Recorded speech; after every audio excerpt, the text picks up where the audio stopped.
we got to talk. Okay, let's just do this. We got to talk about this bullshit happening between the CBA and the WNBA and the WNBPA. Well, if you're watching this on Tuesday, which you're not watching it beforehand because we haven't released it before, and if you're watching it after, then we're already past the deadline. But Tuesday, welcome to officially the work stoppage day. March 10th was the drop dead day that the WNBA and the WNBA PA said, or WNBPA. I always add the extra A there. They said that March 10th was the day. We could not go past March 10th, or else we will not have a season starting on time. It's March 10th. It's March 10th. And if we have not re-recorded this section of the podcast, then we probably don't have. As of now, the season's not starting on time unless we've recorded something new. But you'll know because we will say there's been a deal struck. There has been no deal struck. Two sides got their feet in the sand. Clearly, this has gone on in a way that has not resulted in any productive ending or any resolution. And there's been a lot of conversations and a lot of updates, Sarah, since the last time we talked about the CBA. So what's gone on in the last week or so? Well, let me just go ahead and give you sort of the last 2 week or so timeline of where we've been at. I don't even remember the original day of when this was supposed to be done. Last year at some point. But I think it was December 31st, something like that. I think it was even earlier. Yeah, it might have been November 30th. Yeah. I don't remember. Anyway, February 27th, the PA sent a proposal to the league asking for roughly 25 to 26% of gross revenue to go to the players. Gross meaning all the money before expenses, which is a big sticking point for them. We're going to get into that in a little bit. But the league believes this would be financially unsustainable. This was also a concession from the original ask of 40% of the gross. Then in early March, that was at the end of February. Then the early March, the league countered with a model based on 70% of net revenue after expenses. The union argues that this would amount to less than 15% of gross, which they say undervalues the players. Other elements, including in the offer, were higher maximum salaries. Remember, this was their whole but we're going to give you guys higher maximum salaries, a faster path to max contracts for star players, and around a $5.75 million team salary, $5.75 million team salary cap. Wow, you really butchered that number. $5.75 million. $5.75. No one says that. Half past 5. 5.75 million team salary cap for 2020. Yeah. So then there's been, are they going to strike? Are they not going to strike? March 1st, they say, no, a strike is still very much on the table. March 3rd, a letter. No, but before that, really quickly, there was a lot of conversation because I think Kelsey Plum was like, I really like this offer and I think we need to focus on the positives. Yes. And I think there's a lot of good that's in this new deal. And then I was like, is there a new deal that did they give some sort of revenue sharing that I didn't know about that Kelsey Plum knows about? And I checked and they hadn't. I think it really was the salary cap that became more enticing for certain players. But we had some interesting comments from different players at Unrivaled when they went to New York for the semifinals. That all those conversations were happening there. Go on. Right. And then the letter leaked.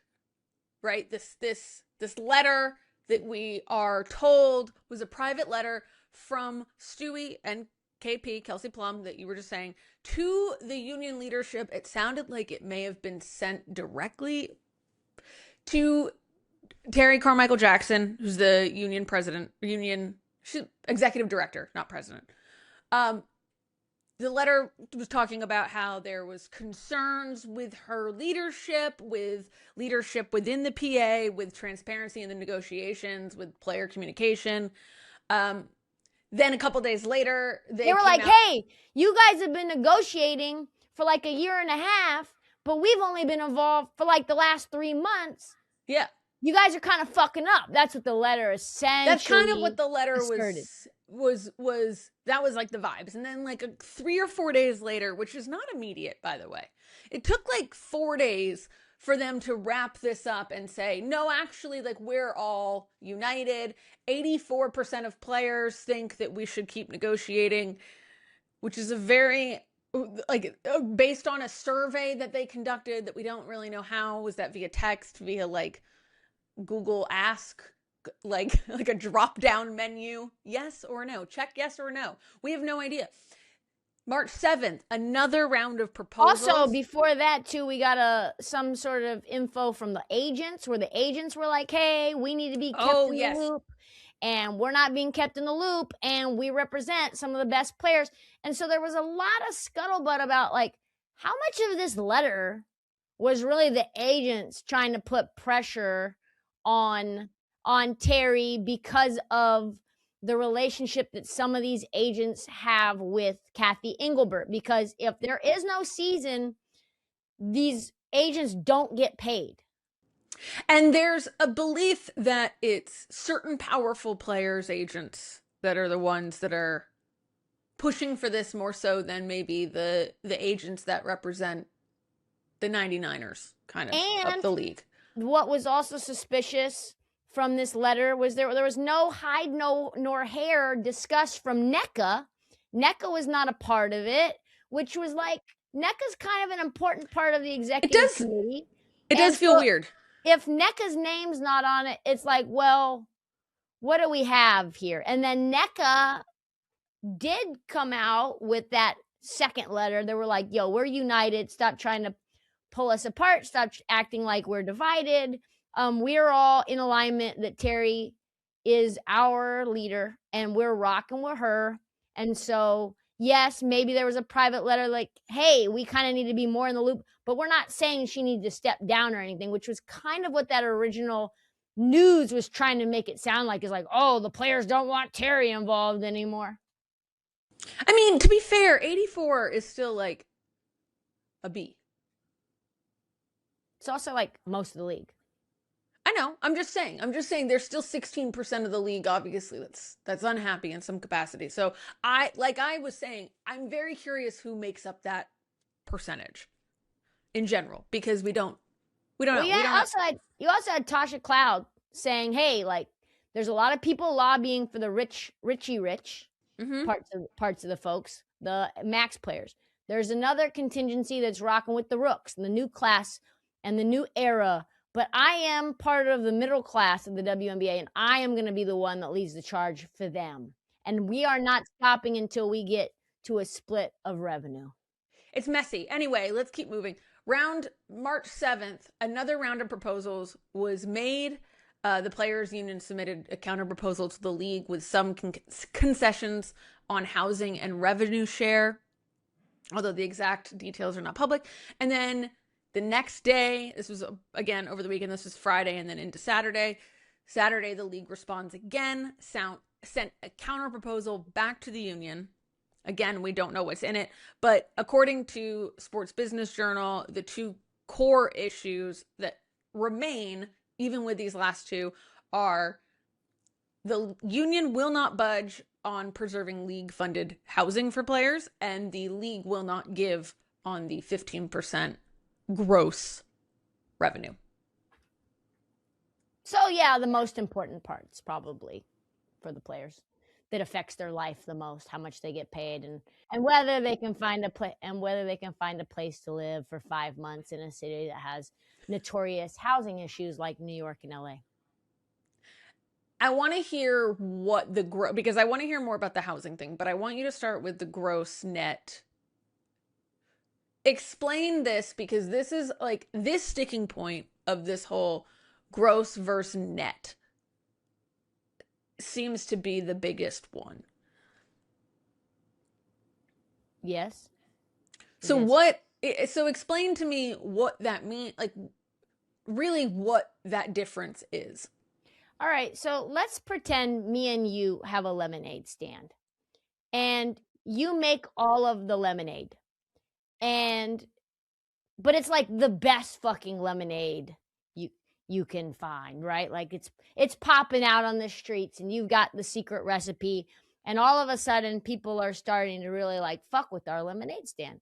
And you're like, "Hey, like how are we going to divvy up the money here? Because you've got the sales and marketing team, you've got all of this different infrastructure, and I am the core of the labor." And I said, "Okay, well, this is what I'm going to do.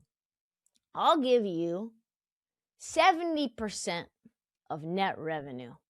And you go, "Oh, that sounds pretty good. What does that mean?" It means that I am going to take all of the revenue myself, and then I'm going to pay everyone first, outside of you, before you, and then whatever's left, you'll get 70% of that. You're like, "Okay, well, what's in the expenses? How much are the expenses? Who makes the expenses?" Me. I decide what expenses come out first. And so I'm going to pay myself. I'm going to pay all the salespeople. I'm going to pay all the rent. I'm going to pay for all the trucks and all the sugar and all the lemons and all the cups. But also I'm going to pay for some other stuff that you're not really sure whether we need or not. And so like what's left is $1, and I'll give you 70 cents. Because, oh, by the way, I also own an orange juice stand across the street, and And those expenses for the orange juice stand, they're actually kind of part of the lemonade stand too.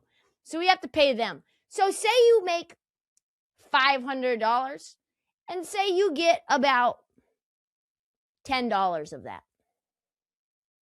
That's not what the math really would be. It would be about 15% of that. So we'll call it 100 and... My math is bad, but that's basically how it goes. That's a bad example, I think. But essentially, it allows the league to decide what those expenses are, no matter if those are good deals or bad deal. And they'll always add more expenses in to get that number as close to zero as they can. That's like the whole game.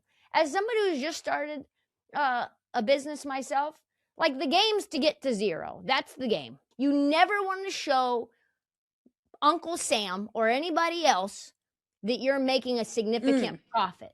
You just don't really want to get to that, because then you have to pay taxes on that. So you see big companies that are highly profitable and healthy look like they're not making a profit because there's a lot of expenses that are, like my nails and hair, qualified expenses that come out of the bottom line. Like, hey, are we paying for Kathy Engelbert's hair? Yep. Probably. Her blowouts are part of our expenses. Her dresses are a part of our expenses. Her private jets are a part of the expenses. Adam Silver's private jets are a part of the expenses. I don't know what's exactly in them, but it's very murky in terms of allowing the WNBA to decide what expenses they pay before they pay the players. That's really the biggest issue.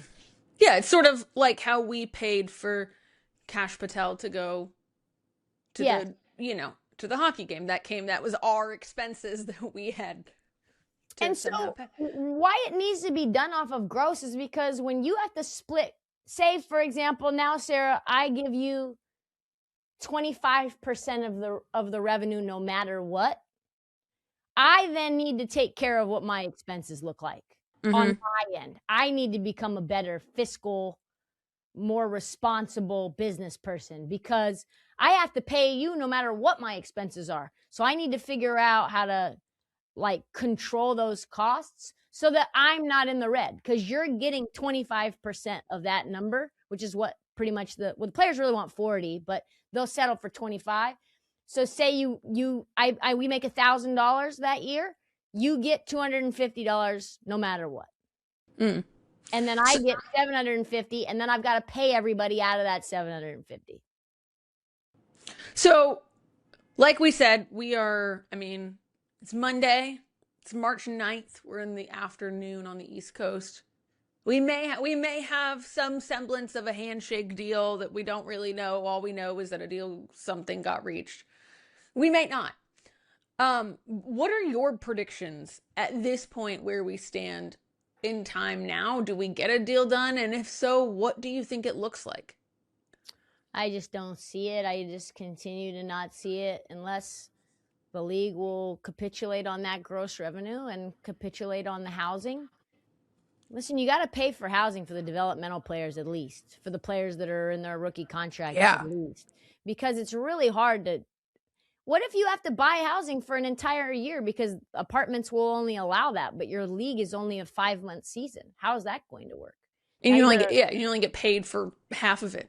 And now you got to break your lease. There's all kinds of issues around that. Furnishing places, all of these things are a little bit tricky when it comes to like sports leagues. And the NWSL, by the way, pays for housing for their players. I'm just very skeptical that something gets done. I hope we have to re-record this and something does get done. It appears that, Caitlin Clark's talking about it. Angel Reese is talking about it. Paige is talking about it. Brianna Stewart is talking about it. And it doesn't seem like they're that hopeful either. No, Paige had, Caitlin had some interesting comments. So they're all, like you mentioned, they're all at USA training camp for the most part. A lot of them are at USA training camp this week. So of course this topic has come up. And Caitlin's comments were like, I don't understand why we all just don't get into a room until we work this out. And to be honest, how is that not what's happening right now? Well, because the tensions are very high. You can't negotiate when it's at a place of discord to the point where you can't be in a room with somebody. That's kind of the key part of negotiating. And we saw that at the WNBA All-Star. They got into a room and they immediately left and they said, oh, this isn't fucking going a single place. It was very bad. And so to a degree, like they're a little bit at a Cold War standstill where they're sending letters back and forth because I don't think they really want to be in a room with one another. Stewie said, on time, I think it will be a little tough. Not the words you want to hear. Yeah. I think go ahead. No. Because mine is going to kind of take us off to another topic. So, well, I was going to say just about the rights deal. So this deal that they want the players to sign is extremely long. I think 8 years. 8 years, which would put us to 2014. And there's a rights deal coming up in 2029. Yes, 2026 to 8 is. You said 2014. You meant 2024. 2034. 34, yeah. 2034, excuse me. So, but there's a rights deal coming up in 2029. And there's a lot of people who think that the TV rights deal, if the WNBA negotiates on 5 years before? Yeah, will jump from $60 million to $300 million a year. So you're talking about 5 years under this old deal where they can just essentially pocket 85% of that revenue. In 8 years from now, like you said, then we'd be 5 years into another new television deal. And how much are they getting underpaid at that point? How much are the stars that are coming in at that point getting underpaid when they come in? It's just kicking, I don't know. I just don't think kicking the can down the road on things that large, that far down the road. Yeah, you'll get the better deal in 8 years. I don't think it's anybody kicking anything down the road. I think it's them strategically stealing money from the players. I think that's what they're trying to do. Yes. Yeah, and I don't think the players are kicking it down the road either. They would prefer a short deal. I think they would prefer a 1-year deal. I think they would prefer a deal up in 2029 if they could. But the WNBA does not want to do that because when you find out that the TV rights deal are $300 million and you've got a bunch of free agents again and a bunch of players willing to strike again, you are so much more fucked than you are today. Well, we talked a little bit about what would happen on the chance that we don't get because we have said this and we've been ringing this bell and we're starting to see it get rung elsewhere, but we are not at a 0% chance that the WNBA never gets played again. In that instance, what happens? What do we do? Well, Unrivaled there's been the idea floated out that Unrivaled will just extend. But I'm going to tell you, after that championship final, they're going to have to change the rules of how their championships are decided if they're going to take over the role of being the main basketball league, in my opinion. You can't do that. Can't end on a free throw. Saw Liuru, Misty, a champion with a fresh $100,000 in her pocket and a Bijan Freeze that Ollie got to meet. And I asked her, I said, you think it's fair to end this unrivaled championship on a free throw? I pinned her down, Sarah.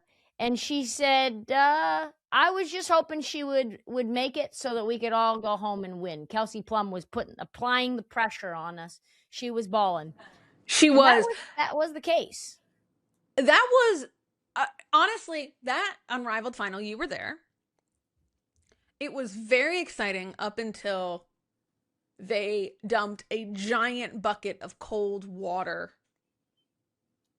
on the excitement right at the end. Set it up for us. What was it like? What was the vibes like? The vibes were pretty heightened. I think in general, the fact that Tiffany Hayes drew Breanna Stewart an offensive foul, and then they reviewed it, they challenged it, and then they overturned it to then send Breanna Stewart to the free throw line. Absolute poppycock bullshit. No making sense. And I think the entire crowd was ready to storm the court. Truly. Like, absurd. We had our pitchforks ready. Like, this is bullshit. The Phantom are making a push. They went on a 5-0 run. They forced the Misties to call a timeout. And out of that timeout, Breanna Stewart, again, another controversial championship winning foul call for Breanna Stewart. Some may call Breanna Stewart a free throw merchant because she then wins on a free throw again in a secondary league. And it's her freaking league that she started. Okay, the whole thing was giving conspiracy. Okay, so that's the part that got me, was that aspect of it, was the fact that they call this, right? That, I mean, give me, first of all, your opinion. Do you think that was, who was at fault? That was an offensive foul. And if it wasn't an offensive foul, there was not enough to overturn it to be a defensive foul. So that was my opinion on it as well, was if you want to overturn, call it on the floor, call it an offensive foul. If you want to take a look at it and say, you know what, not a foul on Stewie, then just play on. Just play on. Don't not only take the foul back, but then award it to another team to give, when they only need 1 point to win, to send them to the free throw line for a game-winning free throw? For the owner of the league. That's the part. That's the part. That's the part. If it had been for anyone else, I might have been like, but really? You're going to do it for the Kelsey Plum owner? was balling. She had 40. She deserved that money. I'm going to need you guys to come up off my money. That referee was on some bullshit the entire night. Same ref over and over and over again. I hated him. I hated him and all the other refs. They were jawing back and forth. Natasha Cloud was upset. Tiffany Hayes got hit in the face a couple of times. Play on. It was just, a very disappointing ending to a great game overall. Did feel like they had it out for Tiffany in that game. Yep. All right, let's talk conference finals. We had top 10 matchup after top 10 matchup after top 10 matchup this weekend. We had so many good games this weekend, it was hard to keep track of them. But we're going to try. We're going to get through them. Starting in the conference where, of course, it means more. We're starting in the SEC. All right. We're starting in the SEC. Let's start with the game that broke our hearts. So not the championship. We're going to go back to the semi. Oh, yes. When our girlies, our Tigers, spelled Tigahs, I believe is how it's spelled in Louisiana. Tigers? Tiger. No, Tiger bait. Y'all Tiger bait. Tiger bait. Well, the Gamecocks had their number in South Carolina. I don't like the fact that this tournament is played on the home turf of South Carolina. I'm just going to say that right now. Kim Mulkey didn't mind it. No, Kim Mulkey said, I'm not falling for that. She said, you're not going to get me. Would you want me to say something negative? She said, you want me to say something negative? What do you think about just the context of this being in Greenville, close to South Carolina? You've played in a few of these now. I think it's great attendance. I think Greenville is a wonderful town. I think they're committed to women's basketball. I'm supposed to say something negative? I don't like losing. Yeah. Thank you, Coach. Appreciate your time. So, second time this season, I was hoping for a revenge tour. I'm sure you were hoping for a revenge tour. And I felt like, I really did feel like at one point, it was getting there. I felt like Mylesia Fulwiley was on her revenge bag in this game, is how it felt. But Raven Johnson would not be denied. They should have won it. I think if they had any modicum of resiliency, I think this is a team that is just getting there. I think when you look at what Kim Mulkey said, which is how long she's had the program, and how long it takes to build a resilient team that can outlast another real contender and beat them in a close game and not be a front runner, that's really hard. And that's what South Carolina does particularly well.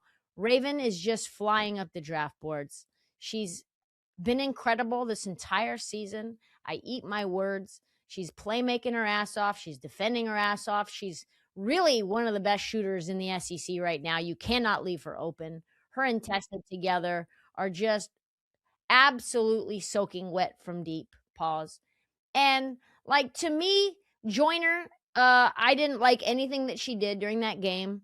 I thought Joyner was a very attitude was not nice to Mylesia. Mylesia played her ass off. She did so many things on the floor that you just never see from women's players really at all. She's a trailblazer in many ways in terms of her bag. She was excellent. I think you see that behind the back one? Yeah. Flage, it was tough. I don't remember what her stat line was. She just wasn't that effective. No, she sat, I want to say, the majority of the fourth quarter. Yeah, she played 31 minutes, just 6 points, 2 rebounds, 5 assists, turned the ball over 3 times, 1 for 8 from the field. It was Jada Richard that really was keeping them in that game. She had a bunch of really important threes down the stretch. They were right there. They really were on the door. There were a couple of key plays that they fucked up that that won or lost in the game. Yeah, so one specifically was Kim Mulkey took her final timeout early. Like too early, to the point where they were talking about on the broadcast, what is she doing? And they asked Kim about it in the post-game presser. And the vibe that Kim gave was just didn't have the confidence that her team knew to foul, that they knew what the game plan was going to be in the final 18 seconds of the game, and that she had to burn that timeout and not be able to use it to advance the ball and put them in a shot to win the game. And I thought that was, she didn't throw them under the bus. She was very careful not to do that. But the way she was talking felt like a sidestep of doing so. What she said basically is, listen, I'm calling plays that are putting us in a position to have a chance to win the game. And then they just don't do the things that we discussed. And I don't know why they don't do them. We were supposed to trap, and we didn't. I don't know what they're thinking. I'm going to have to ask them in a learning situation in the locker room, like, break this down for me, why you didn't do the thing that I just told you to do. And a young team that when you don't go out there and execute what you all agreed to do, it's going to be really hard to win a game. It's just like, truthfully, that's a killer. And Medina Okot didn't play great, but had one important bucket that pretty much sealed the game for them. Yeah, it was the last one. The last one. Last layup. I hated it. By the way, real quick note, because I thought it was interesting. I happened to be watching a random ESPN broadcast earlier in the week, and they were playing a bite from Kim Mulkey, and she had said, they asked her, who the key in this tournament stretch is going to be, and she said Jada. And I thought that was an interesting answer. And wanting to see more out of her. And that is an interesting answer.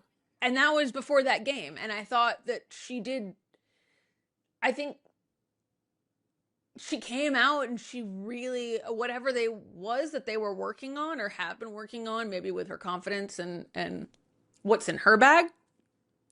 But I thought that was an interesting note that, and we were talking at halftime I want to go back to the Malaysia thing, because Kim Mulkey said at halftime, she perfectly summed up Malaysia. What did she say? She said, Malaysia will make you rip your hair out, but then she'll go and do something that you've never seen on the floor before in your life in the same breath. So you've got to take the good with the bad with Malaysia. That is everyone watching Malaysia for Wiley and their sentiment. I'm glad that Kim Mulkey sees what we see, and that she also is like, God damn, Malaysia, just be the second one and not the first one. Dawn talked about her too after the game. Did you see that? I did. Do we have B-roll of that or no? I still think Malaysia is a generational talent. She does things out there on the floor that I haven't seen a whole lot of female basketball players do, and I'm generally happy for her. Like, I'm super happy. She's actually doing some of the things that we talked about her doing, just direct line drives, and making plays. We all know she could play, right? We all know that she, undoubtedly is a tremendous player, and she's also a junior now. So some of the things that she's doing now, you just do because you're more seasoned doing it. But I'm happy for her. Like, I'm really happy for her. I mean, she played 2 years for us, and we're always going to be happy. We always consider her a Gamecock, no matter what uniform she puts on. That was classy. It was very classy. Thought that, and not that I expected Dawn to take a road other than the high one, but I think that's a good. I think Malaysia had a tough time against Dawn in the last game. And so I think that this game for Malaysia was a good confidence boost. And I think to hear those comments from Dawn afterwards are a good confidence boost. What do you think?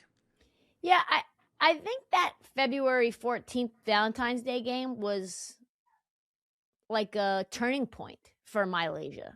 She was averaging over 20 points per game in the games after that turning point, and hasn't turned the ball over a lot, which has been one of her Achilles heels, has been awesome defensively, is doing those straight line drives. Her jump shot is getting there. She hit a really nice 3 in the game, in the SEC semifinal game against South Carolina. And so you look at what she's progressed to, and all you can think is, wow, next year, if she does that, she's got Naismith Player of the Country written all over her. I'd love to see her work on some of those fundamentals, those turnovers, those sort of just sloppy heads up plays that she has. And because if she can dial that in, man, that team next year is going to be what? I was just I thought you were like going to say like, no, they're not going to be good. No, what I was going to say was that I feel like South Carolina kind of blew their wad. They were just focused so much on LSU that they then went to the title game against Texas, and they forgot they had to play Madison Booker and our girl Carlton and like and Rory Harmon and Jordan Lee. Yeah, there was a lot of really good players on this Texas team that came out and pantsed South Carolina Pantsed. 14-0. Pantsed them. 14-0 to start the game. By the time the game switched over from the end of Louisville Duke to the start of South Carolina Texas, the game was 14-0. And I went, oh, holy shit, apparently South Carolina forgot they had to play today. I thought it was a fake score bug. I thought we had seen something incorrect. I thought I was looking at football. Is that the football score, or that 14-0? That's a LSU South Carolina football score. That was a trap. That's what I like to call in the SEC football world, trap game. That is one of those games that you play. You play your biggest rival. You play the one you've had circled on the calendar. You get through it. Your adrenaline is so high that you crash. And that's what it looked like. It looked like their adrenaline from the day before had just kind of come to a skidding halt. I mean, Raven had 9 points. Tessa had 8 points. Our girl Medina had 2 points in the whole game. I mean, they were ice cold. To me, it was like Texas just doesn't take bad shots. Offensively, they got into a rhythm right away. It wasn't just that they were turning over South Carolina. South Carolina wasn't making shots. Texas was coming down at their own pace and just getting into their offense and making easy shots. They're getting into the flow, bounce pass, layup, mid-range jump shot, uncontested, swish. Just looks like it's a clinic out there. And when South Carolina was not able to play at their pace and they were having to figure out a way to dig out of a hole, and that kind of speeds you up a little bit. You start making mistakes. You're not getting into rhythm. Raven obviously didn't have it going. Almost nobody really had it going for South Carolina except for Maddie McDaniel. Maddie McDaniel was actually excellent. So, I mean, you look at which is, by the way, someone who's gotten very little minutes this whole season. Right. And you look at how Texas out-rebounded South Carolina, 35-27. They turned South Carolina over 14 times. They had 5 steals and 7 blocks. So it was an offensive masterpiece. It was a defensive masterpiece. And if you're Dawn, you say, well, we did cut it to 9 at one point. We got into the mix where we had a chance, but it's just so much energy to try to do that. And then I think Texas went on a 7-0 run. And that second punch was like, oh, I don't think that they can come back from this. I think it's just too difficult. It feels like Texas just has everything going right today.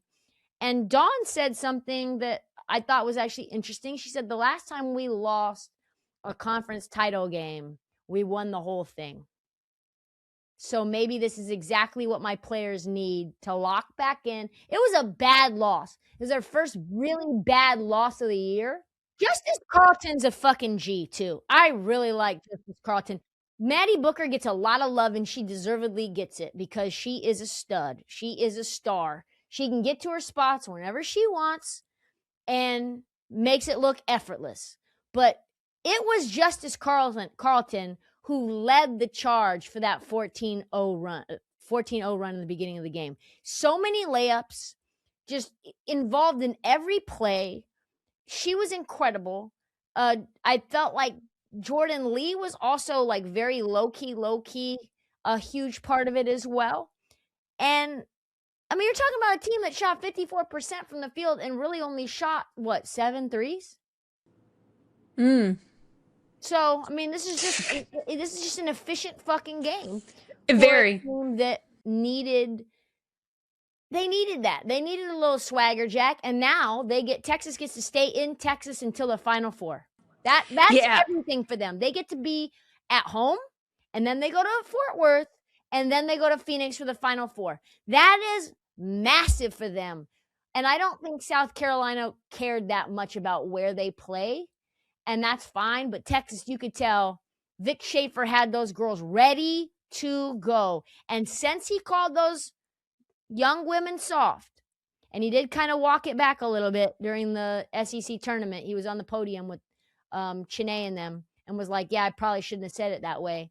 But it woke him up. It did. And It did.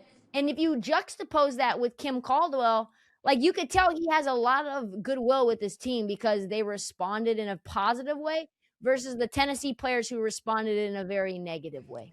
I think there's a difference between the old, like, you know, the whole, like, I'm not mad at you, I'm just disappointed.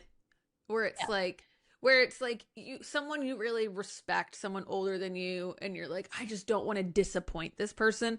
That was the vibe the Vic Schaefer kind of bus throw gave. Was like, I'm not mad, I'm disappointed that you were soft. Kim Caldwell's was like a bratty teenager who wanted to blame everyone else. It wasn't me, I didn't do it.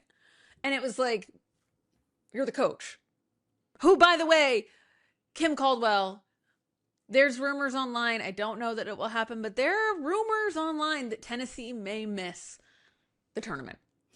I feel like the players want to miss the tournament. Well, and that's the other thing is there are people who are like, I don't think you're even going to be able to field a roster for a tournament. You have players leaving left and right. They're going to hit the portal if they don't get rid of her. And the coaching carousel is already turning over. I mean, we know that. Even if they have enough players, even if they get in, I just don't think they're wanting to do it. I think they're coming. I think if you're filling out your bracket and Tennessee's on that bracket, I think they're losing in the first weekend. Also, quick aside, shout out to Gary Reedus, who is the assistant swaggy ass coach for LSU. He's now got the job for the Rutgers team for the women's side, and he's actually been one of the top recruiters at LSU and one of the most vocal guys on the bench. So I'm curious what that loss means for LSU, but we're not talking about LSU. We're still talking about the rest of this championship run. Yeah, so we're here with the Big Ten. We're here. I don't even care. I don't care. You don't care that they're here? I'm just like, I just want to get to Duke. Honestly, like UCLA, congratulations. You beat everybody by 1 million. Like, I don't know how to evaluate I watched maybe 15 minutes of that game. I watched the first quarter of that game because, again, it was like, I've seen all I've needed to see. I know exactly how this game is going to go the rest of the game, and it is exactly how it went the rest of the game, but congrats to UCLA.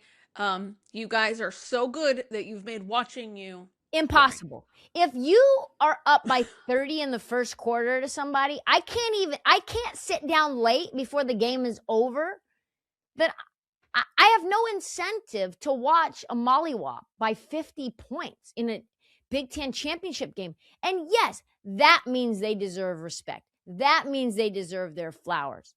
But honestly, I'm like, is the Big Ten good if this is what they're doing to all of them? Or are they so much better than everyone else? Are they the UConn of the Big Ten where we barely watch? Probably. I need to see them get over the hump. I can't wait to see them play South Carolina. I cannot wait to watch Lauren Betts against Medina Okot. I cannot wait to watch, Kiki Rice against Raven Johnson. That's the matchup I'm super excited about in the Final Four if they both get there. And then we'll know. Then we'll know what's up. Know.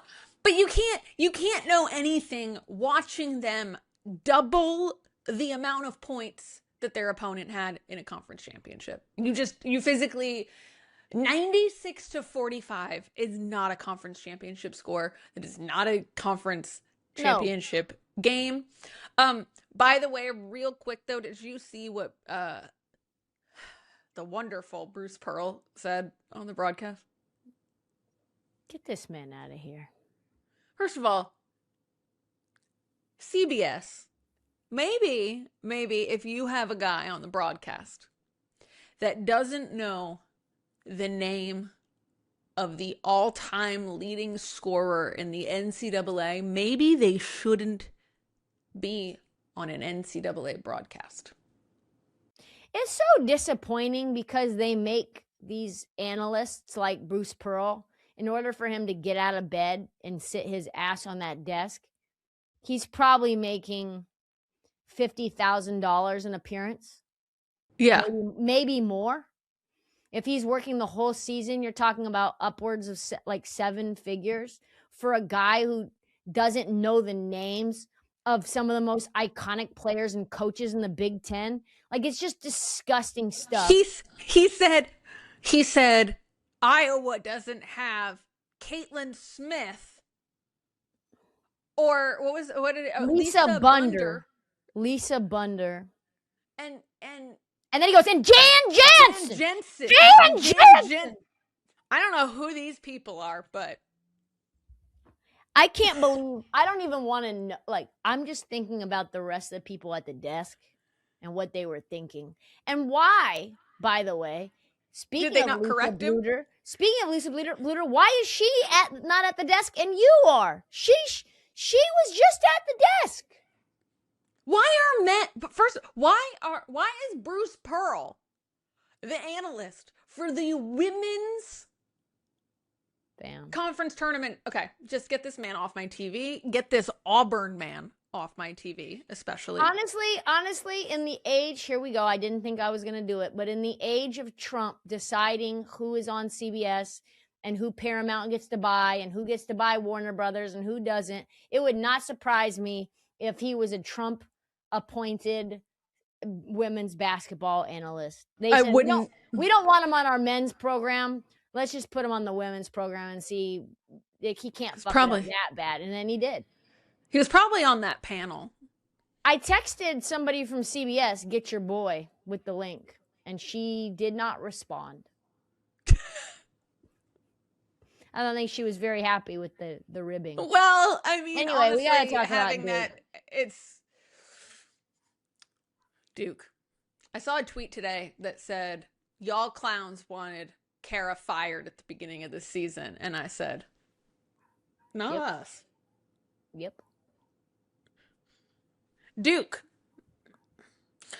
Best game of the weekend, hands down, was Duke Louisville. You don't think? No, it was. Oh, okay. It was. I thought that was a disagreeing. Actually, the best game maybe was Duke Notre Dame as well. We had that was also back-to-back incredible ACC games. I just don't believe in the ACC at all. It's chaos. Duke is chaos. They're one of the most befuddling teams I've seen all year, and I cannot tell whether they're lucky or really resilient. But it is like a stressful thing watching Duke play basketball. They had, and when I say they had no business winning that game, I mean they had no business beating Louisville in that championship game. None whatsoever. How did we even get a Duke win in that game? I'm still trying to figure it out, really. There was an and one that was the most rinky-dink circus shot. I thought it went through I thought it went backwards. I thought it went up through the net and then back down. It was so she went wild. I don't even think she watched it come back down. She didn't. And it goes in and they get the foul, so then you get a 3-point play, and that was pretty much the pinnacle moment for them to come back into the game. And then what you had was just an incredible performance from Delaney Thomas. Just found a way to hit shots. Her rebounding was incredible. Riley Nelson hit 2 clutch threes. I think I've decided that the Duke is just resilient. Yeah, because you asked me, are they lucky or is it resiliency? Because this is a team, and I cannot stress this enough, that started this season on such a horrific slide that we did not think that they were even going to be tournament eligible earlier this season. Yeah, I think that's one of the reasons that I consider this maybe the most resilient team I've ever seen in women's college basketball, to start 3-5, to go on that win streak that they went on. What was it, 16, 17 wins in a row? 17, yeah. The way that Kara has coached them all season long has been slow and steady, wins the race. They've got limitations, and they work with the things that they do really well all year long, and they've continued to just play the hits. They don't panic when they get down. They don't panic when they're missing shots. They don't panic when the ball has gone to Toby Fournier 17 times and she's turned it over 14 times because they're crowding her. They just find ways to get points even when their offense is struggling, whether that's through offensive rebounding dominance, which they consistently have, whether that's their defense turning you over, getting you to have a 10-second violation. They just get back on the glass. They make tough plays. You had Tana Mayer, who you called Butch. No, you called her. No, she's stud Kiki Rice. Yeah. She was incredible. Tana Mayer was assertive at the point position. She hit crucial shots. She rebounded her ass off. Delaney was an insane. She had a fantastic game. Yeah, Delaney. I thought Delaney was incredible as well. You know, and then back to Tana, she had a huge block at the end of regulation. And, like, you're talking about the first outright regular season and tournament ACC champs, the first time in a long time. And if they're going to get to the Sweet 16 or the Elite 8, it's going to be in an ugly fashion like this. It's going to be, you know, where Toby Fournier fouls out and somehow it helps their offense. It's going to be players hitting threes from like these ridiculous corner shots that they haven't hit all game, but then they hit 2 or 3 of them at the end of the game. I will say this with love, because Tana Mayer is excellent. But they don't have a perimeter offensive table setter that can get their own shot like a Hannah Hidalgo. And listen, like, me saying that they need a Hannah Hidalgo, like, that's fucking easier said than done. She's an incredible talent and one of the best in the business at all the things that she did. And she almost beat them single-handedly on her back in the semifinal game. But, like, you see Notre Dame have that. You see what Texas has, players that can get into the offense and make it look easy. Like Duke, if you crowd Toby Fournier, it's just never easy, man. And they had 3 on her at some points last night.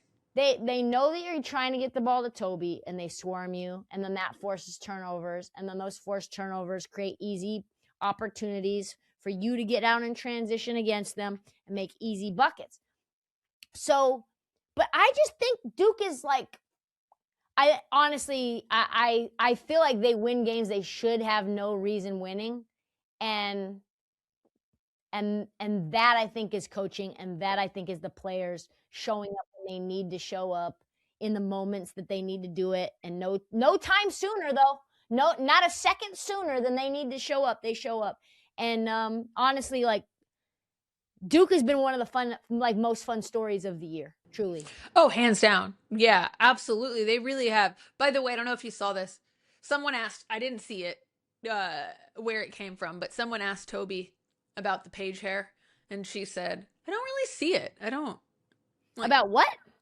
About how someone asked if Toby could see the resemblance to Paige, because someone asked her about it because she wears the braids and I don't. They look the same. How do you not see it? They don't white just because they're blonde and white doesn't mean they wear their hair the same exact way. Do you think if you wore your hair like me, you'd look like me? No. I'm sure to some people we would probably look somewhat similar. You're Russian and pale, and I'm not. If I got a tan. Good luck with that. Good luck with that. Anyway, I am just super impressed. Also, like, UConn beating the shit out of everyone to the point where they're asking. It's like so unserious, Sarah, that they're asking KK and AZ and Sarah Strong to just rate Paige Becker's outfits, to rate AZ Fudd outfits over the course of the season. And like, they're just like, oh yeah, she ate that down, or oh yeah, that one was good. And it's like, you don't want to talk about the fact that you beat Creighton by 50? I guess not. Or the fact that in the middle of this conference tournament, AZ shows up for WAG night at Barclays in a full fur jacket. They do put them in New York, just... though. The Big East tournament's normally in New York, I think, for women, too. I'm just saying, this girl, we're in the middle of tournament season. And she's getting fits off.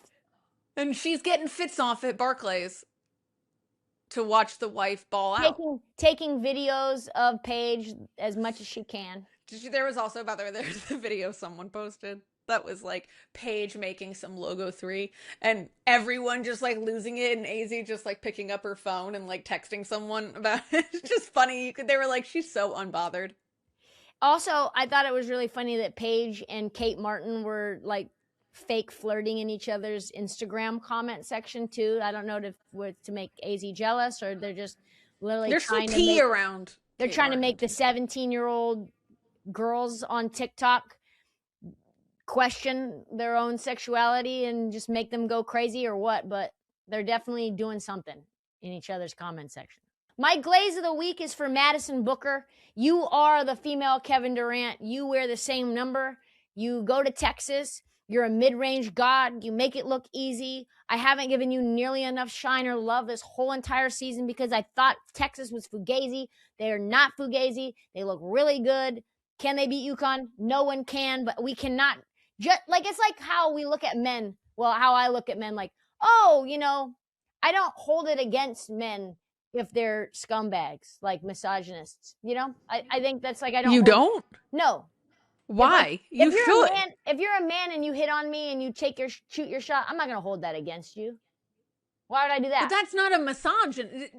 A man hitting on you doesn't make them a misogynist. Okay, but we'll if they're take a the misogynist, you part. should probably hold that against them. Yeah, but if you're making like ha ha ha jokes, about girls, like, oh, I got a baguette in my pants, girl. I'm not holding that against you. I'm holding that against you because that's just lame. That's just men being men, right? Like, if you can't. Yeah, that's a slippery slope to like. Grab her by the pussy is locker. No, I'm not saying that. Anyway, if you can't, I'm not holding it against you that you can't beat UConn. Everybody, like, we're putting UConn over there, and everybody else is in their own little world. Texas, you deserve all the love in the world. Really. Like, Vic has done a phenomenal job. The offense is incredible to watch, really fun, very Vandy-like, honestly. Like, they play a beautiful style of basketball. And so to me, Texas gets, and Madison Booker gets the glaze of the week. Well, I'm glazing controversial. I have a controversial glaze. Controversial glaze. And I want to preface this by like, I don't know the details, so I'm solely basing this glaze off of vibes. Got it. But Arike is innocent, is what I'm going to say right now. Because... So proven guilty, yes. Arike is innocent. Arike got arrested over the weekend for punching a security guard in the face at a Club 7-Eleven or something. Club weird. 11. Club 11. Down in Miami after the Unrivaled finals. I almost went to that. I'm glad I didn't. That was a perfect use of ooh, actually. Ooh. That was perfect. And Arike punched a guy. All we know is that she knocked a guy out. And I don't know what happened, but I feel like he probably deserved it. I don't know what happened, but if the security guard, I keep saying guide, if a security guard got knocked out by a woman, he probably deserved to. That's all I'm going to say. I love how in this same breath, you get me. This is really this is really showcasing our mindsets. You have me being like, I do not hold it against men if they are rude and make little like sexual jokes and like shoot their shot at women. And then you're like, I don't hold it against a woman who beats the shit out of a man because for doing those things. It's a perfect juxtaposition in how we roll. I'm just saying I feel like Arike was probably... There's probably a reason. There's probably a reason, and she's probably We've right. never seen Arike or heard of Arike getting anything like this. Something clearly happened. I need to know what it is before. Arike but just I'm gonna doesn't say this: seem... the aura of the mugshot was great. Really was a legend. looked I would wear a like- T-shirt with that on it. Yeah. And also, there's a video, because all this is alleged, right? Like, we allegedly she punched someone and he got knocked out. Which, by the way, is it alleged? there's apparently video that the club has that they haven't released, which is also why I'm like, sus. Because if you were like, oh, she's so guilty, she just sucker punched this guy out of nowhere, that she knocked him out, then release the video. Come on, let me see the video. Release the files. All right, Sarah, great show. We'll see you guys Friday.